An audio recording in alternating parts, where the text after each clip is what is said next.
આપનું સ્વાગત છે। રામનવમી જેવા ધાર્મિક ઉત્સવો દ્વારા હિન્દુઓને એક કરવાનું કાર્ય હિન્દુ યુવા સંગઠન ભારત કરી રહ્યું છે। દર વર્ષની જેમ આ વર્ષે કચ્છ માંડવી ખાતે ભગવાન શ્રી રામની રામનવમી પર્વની ભવ્ય ઉજવણી કરવામાં આવી હતી।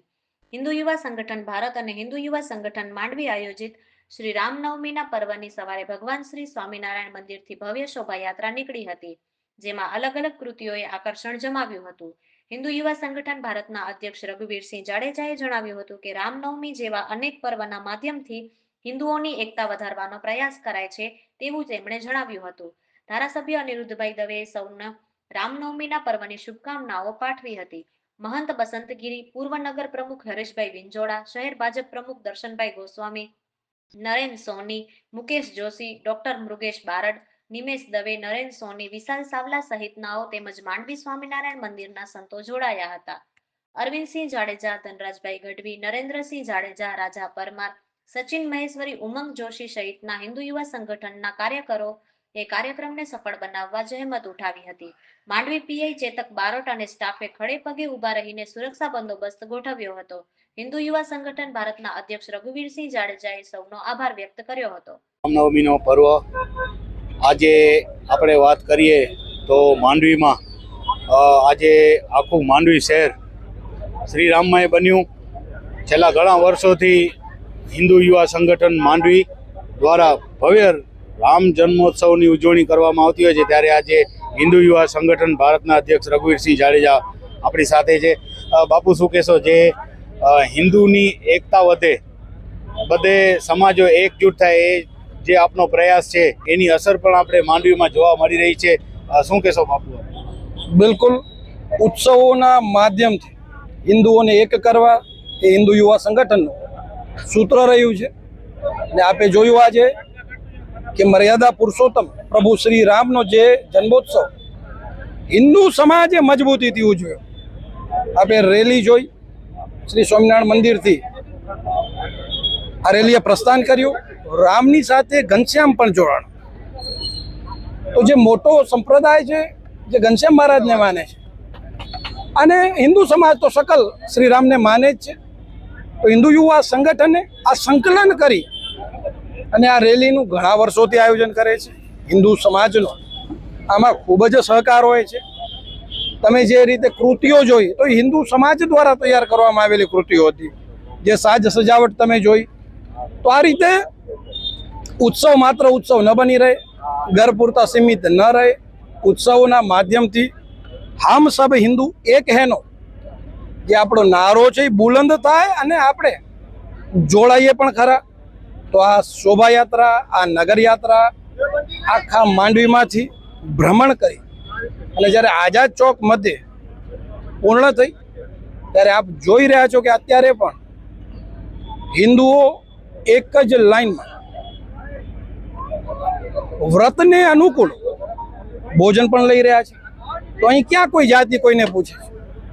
અમારું જે લક્ષ્ય છે એ અમને લાગે છે કે ધીરે ધીરે મજબૂત થઈ રહ્યું છે, સફળ થઈ રહ્યું છે, અને આપના માધ્યમથી સમસ્ત હિન્દુ સમાજને પણ હિન્દુ યુવા સંગઠન ભારત તરફથી સંદેશો આપવા માંગીશ કે જાતિ વ્યવસ્થા છે, જાતિ એ વાદનો વિષય નથી।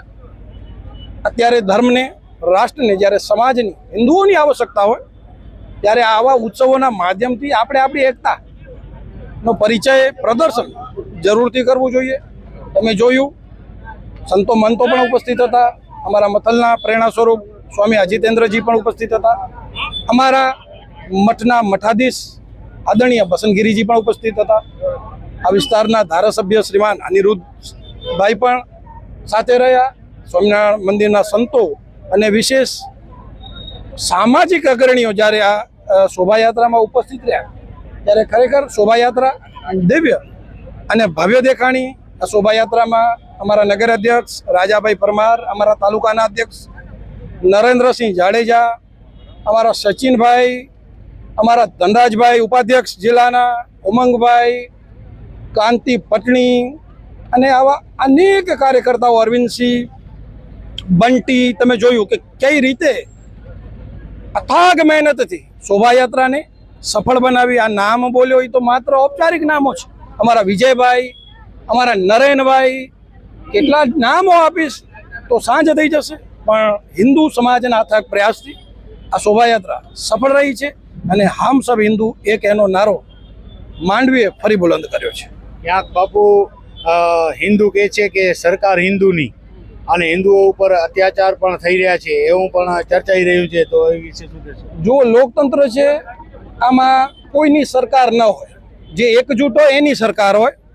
તો હિન્દુ સમાજે સરકાર ઉપર કોઈ પણ જાતનો વહેમ રાખ્યા વગર પોતાને એકજૂટ થવાની જરૂર છે. તમારો પ્રતિપક્ષ છે એની સરકાર છે તો એ તમારા ઉપર કેમ આવી છે? એને કેમ સરકારની જરૂર નથી પડતી તો તમને કેમ સરકારની જરૂર પડે છે? એટલે હિન્દુઓએ સમજવાની જરૂર છે કે સરકાર તમે બનાવી છે, સરકારે તમને નથી બનાવ્યા. તો સમાજ, એટલે તો કહું છું કે હું હિન્દુ છું નો જો ભાવ મારામાં જાગે તો મને નથી લાગતું કે મને કોઈ સંગઠનની કે સરકારની જરૂરત હોય.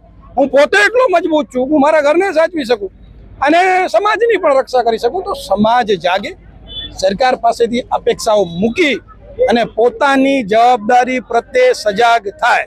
એ ગૌ હત્યા થતી હોય તો હું કહું છું હિન્દુઓને કે તમે 100 કરોડ છો અને દેશમાં 20 કરોડ ગાયો છે, તો તમારા એકના ભાગમાં, તમારા 4ના ભાગમાં એક ગાય આવે છે, તો ગાયો કેમ રખડે છે? ગાયો બચાવો, ગૌચરનો વિષય છે. તો પહેલા સ્વયંભૂ હિન્દુ સમાજ ગૌચરને મુક્ત કરે. બીજું બાપુ, ધાર્મિક તહેવારોમાં આપણે જોતા હોઈએ છીએ હિન્દુઓની જે હાજરી હોય છે એ મુદ્દાને લઈને આપ શું કહેશો? હિન્દુ સમાજે સમજવાનું છે માત્ર ધાર્મિક ઉત્સવોમાં જ વિધર્મીઓ આવે એવું નથી.